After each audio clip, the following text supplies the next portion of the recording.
Boa noite a você que nos acompanha aqui na História, né? Nosso canal de História, História Sem Fronteira. Sejam todos bem-vindos ao nosso canal. Olha só, meus amigos, hoje nós vamos trabalhar com a Primeira Guerra Mundial, ok? E essa Primeira Guerra Mundial, ela acontece no intervalo de 1914 a 1918. Hoje nós vamos ver os motivos que levaram a essa guerra, todo o processo de formação, passo a passo, para a gente poder atender você, né, aí com relação. Sejam todos bem-vindos ao nosso canal Histórias Sem Fronteiras, ok? Vamos lá então? Então, olha só, meninos, um dos primeiros motivos, quando eu tenho que pensar sobre a Primeira Guerra Mundial, primeiro plano foi o processo da Revolução Industrial, né, a Segunda Revolução Industrial na Europa, principalmente na Inglaterra, em que muitos países da Europa tornaram-se grandes potências. E aí, elas precisavam, né, para atender a sua demanda de produção, né, e o mercado consumidor, ela precisava ampliar a sua necessidade de matéria-prima, fonte de energia e mão de obra. E aonde elas vão buscar essas matérias-primas? Em territórios que não havia governos, né, de soberanias, e sim locais tribais. Dentre esses locais, acontece o processo de ocupação territorial. E essa ocupação territorial, ela acontece principalmente ali no território da África, Ásia, Oceania e alguns territórios da América, no caso comandado pelos Estados Unidos, com a política, né, do presidente James Monroe, em 1824, chamado de América para Americanos, tá ok? América para Americanos, que lá no futuro, na época do presidente Roosevelt, né, Theodore Roosevelt, que aparece lá no filme, né, uma noite no cinema, uma noite no Museu 1, melhor dizendo, lá também aparece isso aí. E aí, meninos, olha só, primeiro plano. Aquele presidente Roosevelt, lá nos Estados Unidos, vai criar uma coisa chamada de política do Big Stick, ou Colorado Roosevelt. É um programa de proteção aos antigos territórios coloniais espanhóis, tá? Para impedir a recolonização, então eles garantiriam uma espécie de uma proteção militar. E em troca, esses territórios fariam negociações, né, bilaterais com os Estados Unidos. Na verdade, tem até um presidente da época, o Branco, ele vai até fazer uma espécie, né, emenda Platt, que era uma medida, né, de ocupação territorial, de proteção territorial, que acontece com Cuba, que pertencia ao governo da Espanha, e também a região de Porto Rico, que acaba virando uma ilha, né? Era uma ilha, mas acaba virando um território americano, é um estado americano hoje, tá ok?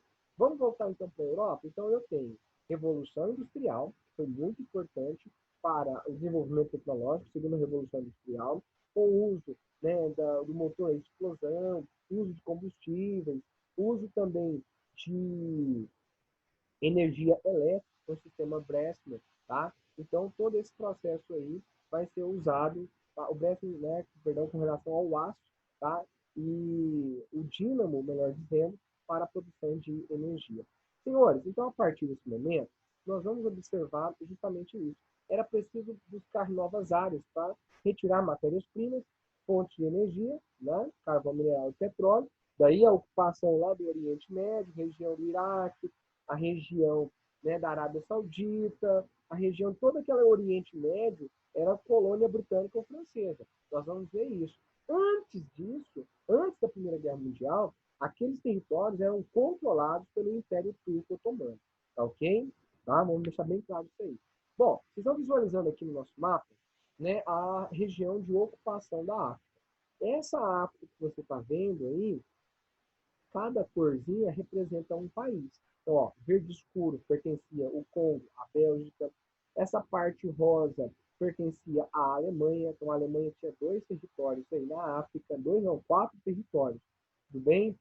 Essa parte verde clara era da Inglaterra, então era um grande território.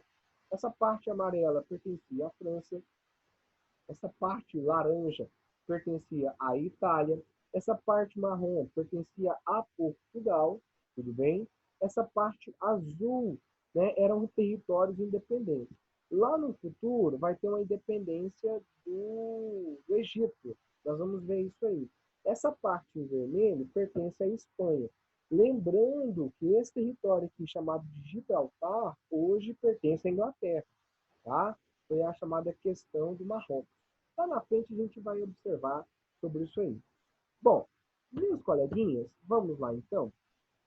Já pensando a Ásia, olha só, eu tenho todo um território ocupado pelos britânicos, que é essa parte aqui, Índia, Austrália, né, a parte aqui da Papua Nova Guiné, região, né, aqui assim da Tailândia, Birmânia. Essa Indochina verde pertencia à França. Essa parte toda roxa pertencia à Holanda. E bem, a Coreia pertencia à Holanda. Tá? Essa parte rosa, você está vendo aqui assim, são territórios que eram controlados pela Alemanha. Tudo bem? Territórios controlados pela Alemanha. Essas outras áreas aqui assim, cinza, elas eram territórios controlados pelo Japão. Ok? Daí aparece aí para vocês, tá? Territórios controlados aí pelo Japão. Apesar que a cor não dá para ver muito bem direito, mas era território ocupado pelo Japão. E essa região aqui, assim, ó, meio lilás, era um território controlado pelos Estados Unidos. Tudo bem? As Filipinas, a região de Taiwan, todo esse território era controlado pelos Estados Unidos nesse processo aí.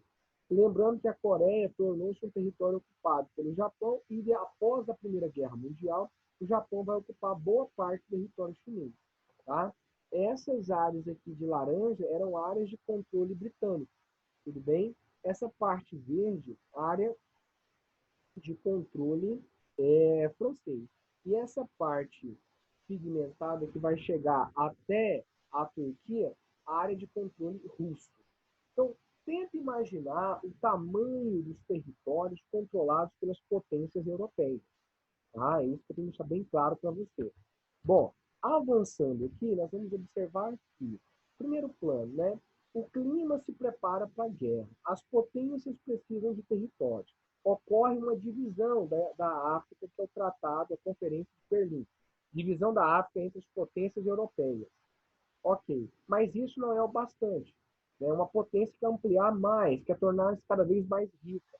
E para isso vai começar uma ambição pelo poder territorial, né, pela política chamada de imperialismo, né, a nova colonização, né, o colonialismo.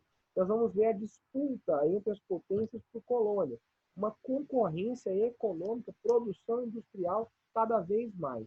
E para justificar isso, a política, né, do nacionalismo. Então, eu represento meu povo, represento a minha terra, tenho a minha língua. Todos os povos dominados são obrigados a falar a minha língua.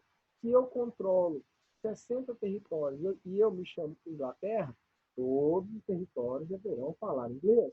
Se eu sou francês, da França, né, país, França, e controlo 50 colônias, todos os territórios são obrigados a falar, a população nativa é obrigada a falar francês. O português, mesma coisa. O holandês, mesma coisa. O alemão, mesma coisa. Tá? Bom, então nós vamos ver um desejo, um ansejo por expansão territorial, uma produção de tecnologias e armas cada vez mais, tá? Para aumentar seu território, e os exércitos vão ficar cada vez mais fortes, com uma mentalidade nacionalista de defesa da pátria, da nação, da cultura, da civilização, vai ali alimentar os corações daquele povo naquele momento. E olha só, vai iniciar, então, para que essas potências pudessem, né, ter um controle, algumas irão fazer alianças políticas. E essas alianças, nós vamos ver mais para frente, né, serão chamadas de tríplice aliança, tríplice entente.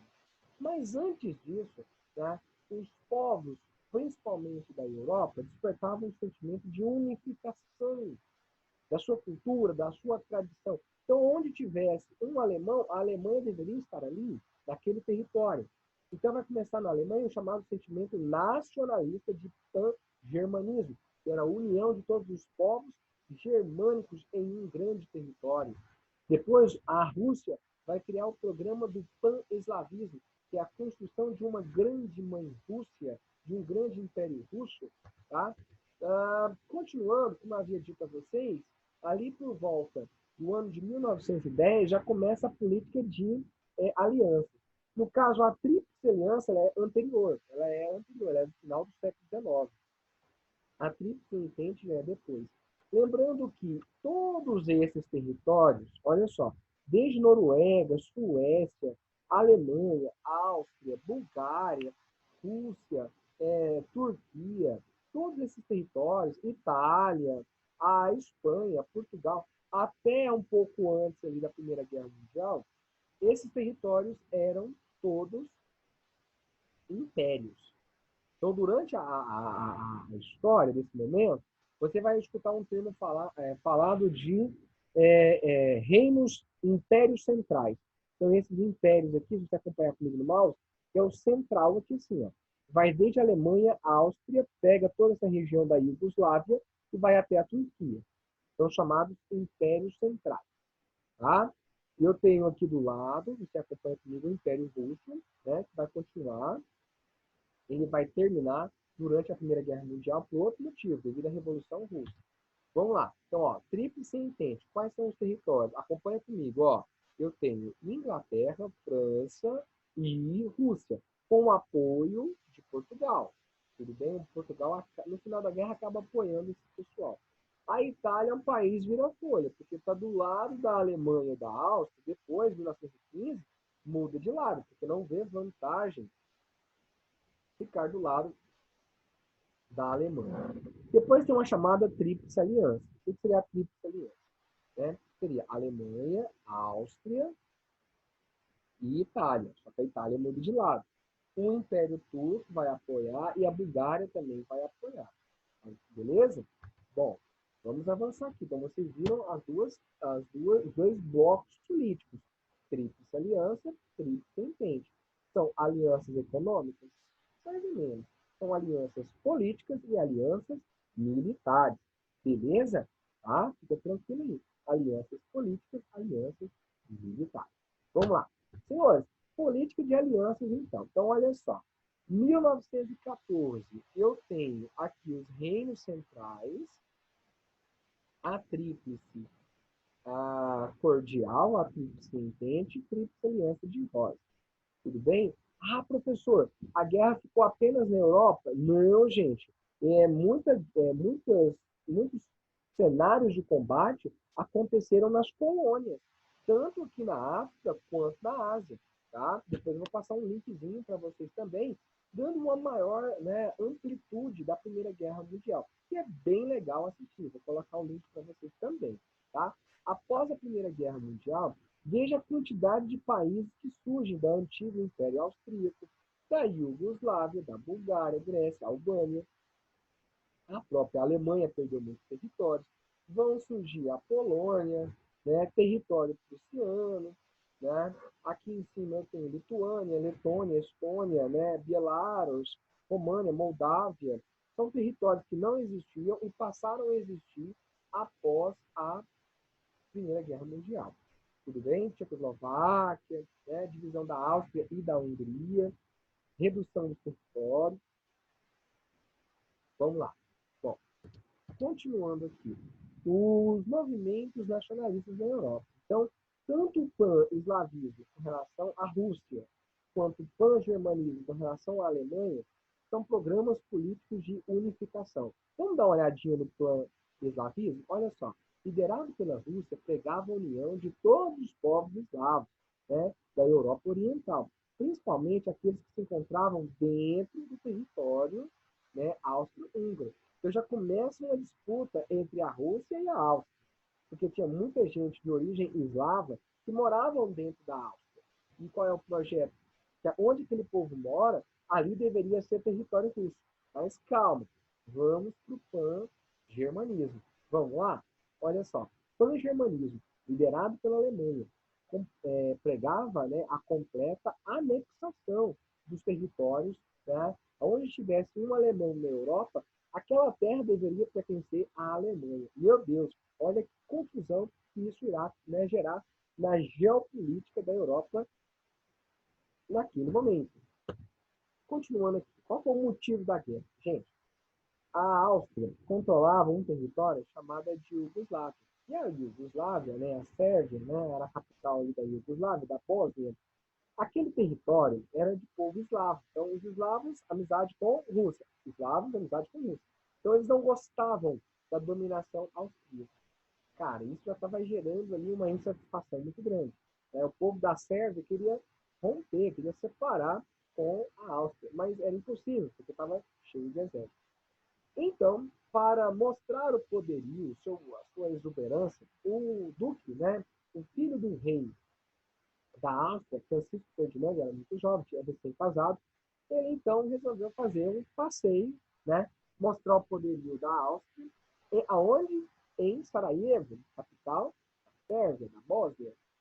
Meus amigos, a população ficou muito revoltada. E aí um dos líderes resolveu o quê? Jogar uma granada, né? Ali no carro, né, aberto, onde estava passando a comitiva do arquiduque. Só que ele, cara, era muito, né? Esse jovem fazia parte de um grupo chamado Mão Negra, e o nome dele era Sevrilo Prince. Esse cara foi jogar a granada e, por descuido, né, por não ter habilidade, acabou jogando e bateu na roda ali do carro, estourou e matou algumas pessoas, mas não atingiu Francisco Ferdinando.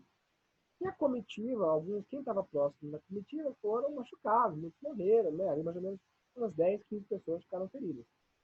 Todo mundo foi para o hospital. Então o motorista do rei foi até o hospital para ver como estava acontecendo a situação.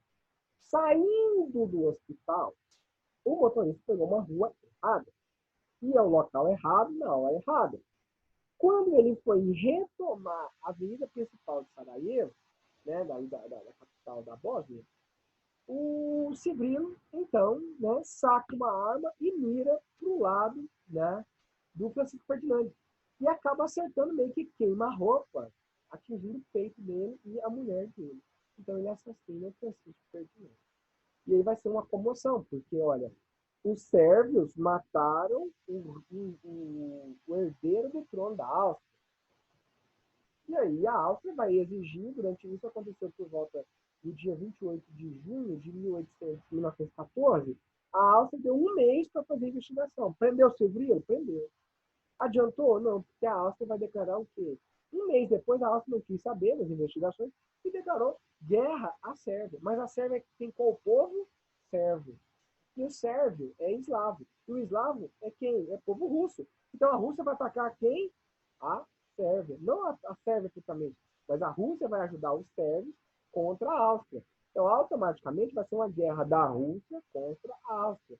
A Alemanha, aproveitando a situação, declara guerra à Rússia e também, já que é para entrar na guerra, acaba ocupando os territórios da Bélgica, Holanda e França. Aí a França é obrigada a declarar guerra a quem? A Alemanha e a Áustria. E aí a Inglaterra acaba apoiando a França, porque eles são aliados. França, Inglaterra, França e Rússia são aliados. Então aí começa uma guerra, e um ataca o outro, e aí vai ser uma guerra que não tem fim. Né? Nós vamos ver agora como vai ser essa uma guerra triste, porque, olha só, vários combates vão acontecendo, a Alemanha começa a atacar por terra, a Alemanha começa a fazer ataques por terra e pelo ar, lembrando que os equipamentos eram equipamentos muito primários, né? Muito rústicos, então você não tem ali uma grande efetividade. O Brasil vai participar da guerra? Sim, somente no final, 1917. Por qual motivo? Porque navios brasileiros foram afundados pelos alemães. Então o Brasil declara guerra, e o Brasil vai ser junto, né, vai aliar-se aos Estados Unidos, que também teve grandes prejuízos, e aí vai começar uma nova guerra. Essa é a participação do Brasil e dos Estados Unidos na guerra, já no final da guerra. Tudo bem? Então, o Brasil foi o único país ali da América do Sul a participar dessa guerra mundial. Tudo bem? Então, nós vamos ter várias frontes de batalha. 1914 é o início da guerra, invadindo a Polônia. 1915, 1916, 1917 e 1918. Cada risquinho aqui, você vai acompanhando, são tipos de batalha. As principais batalhas que acontecem aqui na parte ocidental são as linhas de Hindenburg, que era um grande general Hindenburg que ia virar presidente da Alemanha, né, na época que ia acabar a Primeira Guerra Mundial. Bom, e na região da Sérvia, tem vários combates acontecendo aqui sim. Ora, apoiados pela Áustria-Alemanha, Bulgária, né, e apoiados pelo Império Otomano. Tudo bem? Vamos lá. Olha só. Quais são as fases da guerra? A primeira fase, olha só, de 1914 14 e 1915, uma intensa movimentação de tropas, né, uma ofensiva alemã em território francês, a grande batalha do Rio Marne, e ele vai mostrar um equilíbrio das forças. Qual era o papel das colônias? Enquanto os países centrais estão em guerra, as colônias, vou voltar aqui rapidinho, olha só, enquanto os países aqui estavam em guerra, as colônias que estão aqui forneciam matéria-prima e forneciam fonte de energia. Então, as colônias eram importantes para abastecer a guerra. Sacou? Bom, vamos continuar então. Olha só. Então, nós estamos mostrando aqui alguns ataques. Eles vão usar armas químicas? Sim. Vão usar armas biológicas? Sim. E isso era proibido pela guerra, mas usaram? Claro, fazer o quê? E nós vamos dar continuidade à nossa guerra. Segunda fase da guerra, gente, a guerra de trincheira. Eu vou mostrar como que funcionava tudo isso. Mas, primeiramente, olha só, extremamente desgastante, eles cavavam um buraco, né, uma espécie de grandes valas, e ali ficavam os soldados ali armados, esperando o inimigo ter alguma, né, manifestação, movimentação. Enfrentando o frio, enfrentando a chuva, o barro, a lama, a contaminação, né, a higiene, porque eles tinham que defecar nesses locais, então o local de contaminação de tétano, né, de verminose, de disenteria, tá? Então, essas doenças mais matavam o soldado que um tiro, porque já estava enfraquecido. Tá vendo? Olha só, aqui nós temos imagens, olha só, eu quero imagens, olha só, dos homens mortos, comandante Hamilton Águia, eu quero imagens dos homens mortos na Primeira Guerra Mundial. É uma barbaridade. Então, vocês estão vendo a violência que era a guerra aqui. Bom, vamos para a próxima fase. 1917, 1918. O que eu tenho que lembrar classicamente? Primeira situação. A Rússia vai assinar um acordo com a Alemanha de retirada. Mas por que a Rússia vai assinar esse acordo? A Rússia passou por uma revolução interna em fevereiro de 1917. E essa revolução, a Revolução Francesa, a Revolução Russa, ela é de caráter burguês. Vai se implantar uma república russa. E aí, a população mais pobre da Rússia precisava, né, retirar os soldados, porque eram os seus filhos. A Rússia enfrentava uma grande fome, uma inflação gigantesca. Não tinha mais esperança. Na Rússia você tinha homens na guerra, que estavam morrendo, mais de 1 milhão de homens foram mortos na Primeira Guerra Mundial, somente russos, tá? Está bem claro isso. A queda de produção de alimentos, pois 80% da economia era a base da produção de alimentos na Rússia, produção de alimentos é campo, eu não tinha queda na produção gigantesca. Se não tem alimento, vai faltar no mercado, e faltando no mercado, vai gerar fome, miséria. Então a população, então, soldados estão reclamando contra a Rússia, não tinha tecnologia, não tinha treinamento. A população camponesa está reclamando pela queda de produção de alimentos, e a população urbana está reclamando devido à repressão, à falta de alimentos, à miséria, ao cansaço, ao desprezo da monarquia czarista, que há mais de 450 anos governava a Rússia, a família Romanov. Então não há outra possibilidade a não ser uma grande revolução. E essa, no princípio, foi de caráter burguês, liderada por Kerensky, líder do partido bolchevique. Bom, a Rússia, então, para tentar, essa é a república, para tentar ter um apoio da população, ela faz o quê? Rompe com a guerra, chama seus soldados. A família real é presa.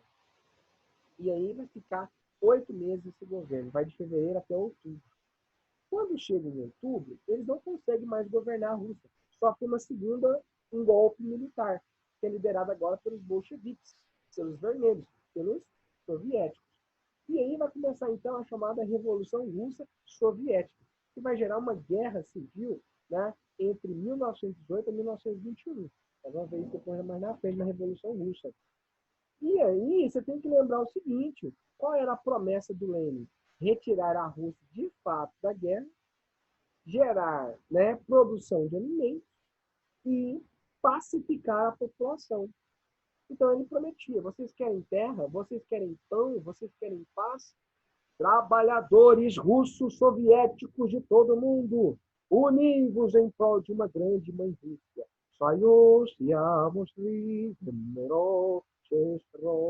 Que vai iniciar a Revolução Russa. Beleza? Tá. A Rússia saiu de campo. Quem que vai entrar no lugar? Os Estados Unidos, o Brasil.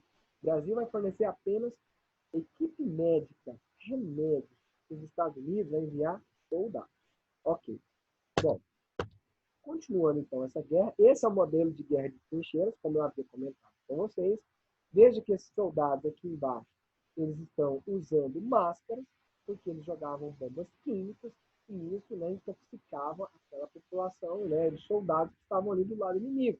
Mas muito cuidado, às vezes eles usavam armas químicas, né, esperando que o vento soprasse a favor deles, e às vezes vinha ao contrário, matando as tropas. Os britânicos, por exemplo, foram usar esse tipo de arma e acabou morrendo mais de 30 mil soldados. É um problema muito sério. Vamos lá. Estrutura da trincheira. Veja como que é a imagem. Trincheira por trincheira, até chegar no meu campo inimigo. Tá vendo? Isso é uma maneira de defesa? Sim. Mas agora pensa aquele campo todo destruído, falta de alimentos, os alimentos não chegam, os carros blindados não conseguem chegar, gera aí um campo de batalha, uma carnificina, uma falta de alimentos, redução da imunidade, contaminação, por aí vai. Olha só, para você ter noção, muitos tanques de guerra, não só pelo lado britânico, mas pelo lado alemão, você vê algum vídeo, algum filme sobre as tecnologias da Primeira Guerra Mundial, você vai ver que tem canhões gigantescos, né? Mas eram ineficientes, porque quando eles entravam aí na vala, eles caíam, né? Os britânicos criaram um sistema que tinha uma espécie de guindaste na frente com um monte de árvore amarrada.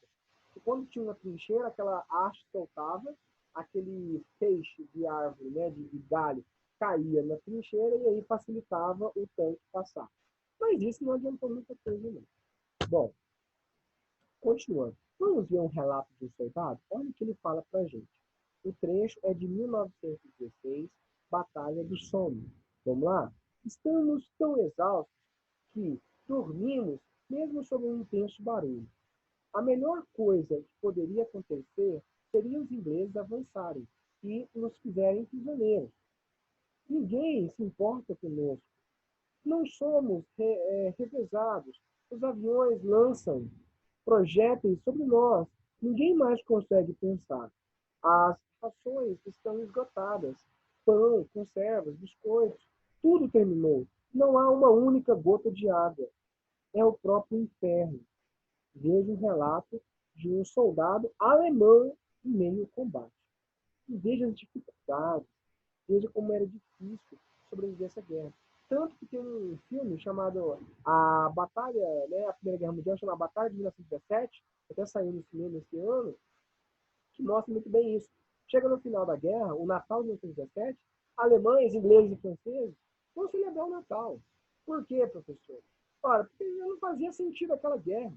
Os países, né, as potências que os representavam, comandavam, né, alimentos, munições, curativos, galera.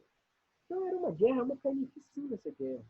E isso gera descontentamento. Tanto que muitos soldados, olha pra noção, mas, quando chega em 1918, a Alemanha ela abandona a guerra e mais de 1 milhão de soldados haviam abandonado a Primeira Guerra. Porque não fazia sentido ir para a guerra sem ter abastecimento de alimentos, de munição, campanhas, né, de saúde, né, os hospitais de campanha. Então, para a gente já começar a perceber como virou esse final da guerra, como eu havia dito, a Alemanha vai renunciar à guerra. Ela não perdeu, ela renunciou, ok? Em 1918, em dezembro de 1918. Em janeiro de 1919, vai acontecer o programa de Tratado de Versalhes. Mas antes desse Tratado de Versalhes, o presidente dos Estados Unidos, Woodrow Wilson, ele havia apresentado um plano de pacificação das potências europeias, mais conhecido como os 14 pontos de Wilson. Ok? Os Estados Unidos e o Japão saíram fortalecidos. Por quê? O Japão, óbvio, né? Ele conquistou terras da Ásia, seus vizinhos, Coreia do Norte, Coreia do Sul, região da China, região da Tailândia. O Japão, ele promoveu um imperialismo. Os Estados Unidos também invadiu a região que já era das Filipinas, ilhas do Pacífico, né? E o controle da América Central. Além disso, né, começou a fornecer dólares no mercado mundial. Antes era controlado pela Libra, a Libra esterlina da Inglaterra, agora passa a ser o dólar, a moeda mundial. Ok. Crise econômica na Europa. É simples. Desequilíbrio social, porque muitas pessoas morreram. Acredita-se que na Primeira Guerra Mundial, em torno de quase 40 milhões de pessoas tenham morrido com a guerra. Houve um aumento, né, na fome, na miséria do povo europeu, destruição. Olha, eles afirmam aqui 10 milhões de mortes, além de órfãos, né, viúvas e mutilados, mais ou menos uns 40 milhões. Bom, continuando a nossa aula, nós vamos observar o seguinte: alguns territórios que não existiam passaram a existir, como o Reino, né, a República da Áustria, a República da Hungria, a Monarquia da Polônia, a Monarquia da Iugoslávia, Tchecoslováquia, Letônia, Lituânia, Estônia, Finlândia, o ingresso da mulher no mercado de trabalho, tanto que a mulher em alguns países, a partir da Primeira Guerra Mundial, passam a votar, coisa que não era permitido, uma grande escassez de alimentos, e aí vai ter a formação, como eu havia dito, que é chamada Liga das Nações. É um dos projetos criados aí por Woodrow Wilson, presidente dos Estados Unidos, na Liga das Nações, que era uma aliança entre as potências mundiais, para evitar uma futura guerra mundial. Tá? E haveria troca de informações, troca de tecnologia, troca de armas, e qualquer país que declarasse guerra ao outro, os 19, são 20 países, iriam voltar-se contra esse um. Isso é uma maneira de garantir um equilíbrio entre as potências europeias. Isso vai adiantar? Bom, vamos ver, né? Vamos dar uma olhada aqui. Bom, senhores, olha só. O Tratado de Versalhes tem algumas posições ali que eu estou apresentando para vocês, que são as imposições à Alemanha. Dentre elas, a Alemanha deveria reconhecer a independência da Áustria, a Alemanha renunciaria, né, para as potências europeias todas as suas colônias, que eram só na África ela tinha 4, deixa bem claro, tá? Produtora de, principalmente, de esmeralda, produtora de ouro, okay? Na África. O exército alemão foi reduzido em 100 mil homens. Foi proibida a fabricação de tanques de guerra e de aviões. Todos os tanques que a Alemanha tinha, navios, submarinos, carros de guerra, todos foram entregues para as potências vencedores.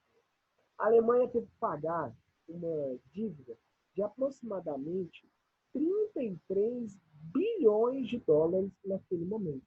São mais ou menos 133 bilhões de marcos alemães. Tá? Depois, uma outra aula, eu tenho até um marco, eu tenho uma moeda, uma nota dessa época, um marco alemão. Em outra aula eu mostro para vocês. Bom, continuando aqui. Então, a Alemanha está muito revoltada. Ela está muito revoltada. Porque ela não perdeu a guerra, ela renunciou à guerra. E isso vai gerar um sentimento de ressentimento, de ódio entre os soldados alemães. Agora pensa comigo, a Alemanha já tinha uma política de nacionalismo. Agora, se eu juntar esse nacionalismo, mais o sentimento de revanche, de ódio e de revolta, isso pode ser, né, combustível para um novo projeto político que irá se implantar na década de 20 na Alemanha, que é o chamado Partido Nacional Socialista do Trabalhador Alemão. Nacionalsocialismo Arbeiterpartei, né, que é o nazismo, liderado por Adolf Hitler. Então, esse é um problema, né, é uma das consequências da Primeira Guerra Mundial, que são o surgimento de movimentos nacionalistas, dando origem aos chamados estados totalitários. Nós veremos isso numa outra aula. Tranquilo, galerinha? Beleza? Vamos lá. Olha os países que surgiram a partir de 1920. Como eu havia dito a vocês, a Islândia, Irlanda, Finlândia, Estônia, Letônia, Lituânia, Polônia, Tchecoslováquia, Áustria, Hungria, e a Iugoslávia, Macedônia, Bulgária, Romênia, Albânia, a Grécia, e as repúblicas socialistas. Tudo bem? Surgiram dentre. Bom, vamos para o nosso próximo material aqui. Professor, quais foram as tecnologias? O avião para a guerra. Dentre eles, tem um cara que é o von Richthofen, que esse grande senhor usava um avião vermelho com uma metralhadora, né, ali na ponta da hélice, né, e aí começou esse von Richthofen, da origem chamado Barão Vermelho, e ele morreu em combate, tudo bem, na Primeira Guerra Mundial. Foi, na verdade, o avião dele foi abatido, ele foi preso, né, e tratado como um chefe de Estado. Né? Quando assim que ele morre, ele foi abatido, foi enterrado como um grande chefe de Estado. Ele era muito respeitado, o Barão Vermelho. Tem lá no YouTube esse filme, tá? O canhão, tá? Mas esse modelo aqui é um canhão mais moderno, né? Não é bem esse canhão aí, não, tá? Continuando aqui, o navio de guerra, esse sim, tá? Tanque de guerra, esse é o típico tanque de guerra de 1914 a 1918, da Alemanha, os Panzer, tá? O submarino de guerra, tudo bem, também usado com os torpedeiros, batalha naval. Aí vem um joguinho, né, batalha naval, tá? A metralhadora, ou canhoneira de repetição, antes era manivela, agora ela passa a ser automática, tudo bem? E o uso da granada. Vamos lá? Veículos de guerra, esse é um veículo de comunicação, esse é um veículo de transporte de mercadoria, né, para a guerra, para abastecer a guerra, veja o cenário de guerra ali, Primeira Guerra Mundial. Esse é um carro da guerra, um jeepzinho, mas apesar que ele é um pouco, né, nesse de 30. O uso da bicicleta na Primeira Guerra Mundial, sim, o uso da bicicleta. Continuando, veículos de carga, tá ok, né, para carregar os mantimentos. Então, olha só, em 1919, 28 de abril, cria-se então a chamada Liga das Nações, os países membros nos Estados Unidos, tudo bem? E aí vai ter algumas definições, que era manter a paz mundial, né, evitar o conflito entre as nações, ter um acordo antes de começar uma guerra, sempre passa por um conselho. A ideia era, né, preservar a paz mundial. Professor, perguntinha básica. Será que a Liga das Nações vai dar origem à ONU? Sim, lá na Segunda Guerra Mundial. Gente, é complicado, né? 32 países faziam parte, tá? Os Estados Unidos, né, que liderava essa aí. Os países como a Alemanha, né, passou a fazer parte em 1925, depois a União Soviética e depois a Turquia. Tudo bem? As nações não terminou, né, não tornou impotente, né, essas nações, ela não consegue ter uma eficiência por conta das divergências internas, coisa que a ONU vai ser obrigada a garantir uma paz mínima entre as nações, o reconhecimento da soberania entre as nações. Tá? A Liga das Nações foi extinta em 1946, porque antes dela, em 1945, foi criada a ONU. Tudo bem? Reações dos países europeus ao final da Primeira Guerra Mundial. Nós vamos observar, e olha só, diante de tanta violência, brutalidade, né, a desesperança, desolação, destruição, fome, miséria, doenças causadas pela guerra, ressentimento, sentimento nacionalista, principalmente soldados alemães que perderam e foram obrigados a deixar os campos de batalha. Esses caras vão se organizar em movimentos totalitários nacionalistas, são chamados grupos paramilitares, totalmente opostos ao governo da República Alemã, República de Weimar, uma política conhecida como social-democracia.